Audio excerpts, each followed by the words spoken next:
যার যার ধর্মীয় বিশ্বাস কিংবা অবিশ্বাস যাই থাকুক, ভৌগোলিক সীমাভেদে দিন শেষে আমরা একই মানুষ। সংখ্যাগুরু কিংবা সংখ্যালঘু হিসাবে বিবেচনা করা বৈষম্য সৃষ্টি এবং একটি অমার্জনীয় অপরাধ। একটি রাষ্ট্রে সংখ্যাগুরু কিংবা সংখ্যালঘু জনগোষ্ঠীর সদস্য হওয়া না হওয়ার উপর দেশের নাগরিকদের নিরাপত্তা কিন্তু নির্ভর করে না, যে কথাটি আরো বিভিন্ন বক্তার বক্তব্যে উঠে এসেছে।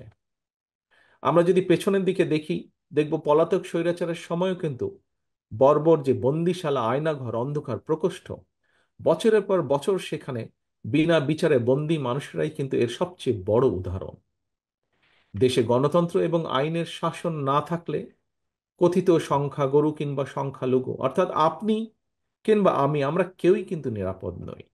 এমনকি ক্ষেত্র বিশেষে দেশের স্বাধীনতা, সার্বভৌমত্ব নিরাপদ নয়।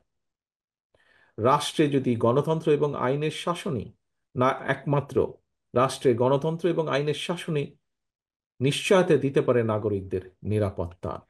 দেশে গণতন্ত্র এবং আইনের শাসন নিশ্চিত করার অন্যতম পূর্ব শর্ত হচ্ছে জনগণের সরাসরি ভোটে নির্বাচিত, জনগণের কাছে জবাবদিহিমূলক সংসদ এবং সরকার প্রতিষ্ঠা।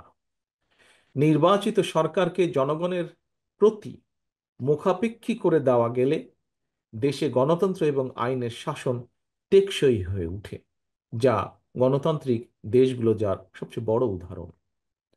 সরকারকে জনগণের কাছে মুখাপেক্ষী এবং দায়বদ্ধ না করে উল্টো নাগরিকদের নিরাপত্তার জন্য এক ধর্মের মানুষকে যদি অন্য ধর্মের মানুষের মুখাপেক্ষী করে দেওয়া হয়, এতে বরং রাষ্ট্র এবং সরকারের অসহায়ত্ব ও গণতান্ত্রিক চেহারাই কিন্তু ফুটে ওঠে।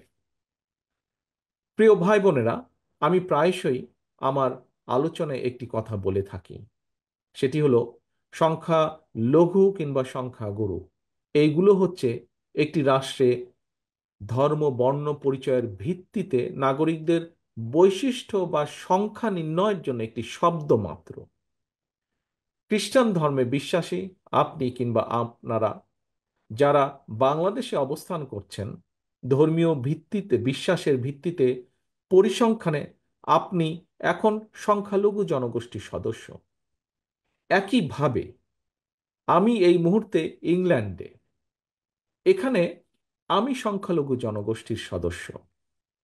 আপনি এখন ইংল্যান্ডে আসলে কিংবা আমি বাংলাদেশে ফিরে গেলে সংখ্যালঘু কিংবা সংখ্যালঘু গরু, এই হিসাবটিও কিন্তু সঙ্গে সঙ্গে পাল্টে যাবে।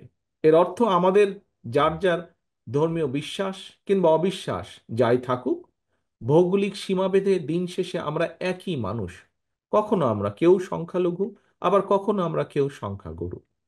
কে সংখ্যালঘু কিংবা কে সংখ্যাগুরু কোনো সভ্য রাষ্ট্রে এভাবে নাগরিকের পরিচয় নির্ধারিত হয় না।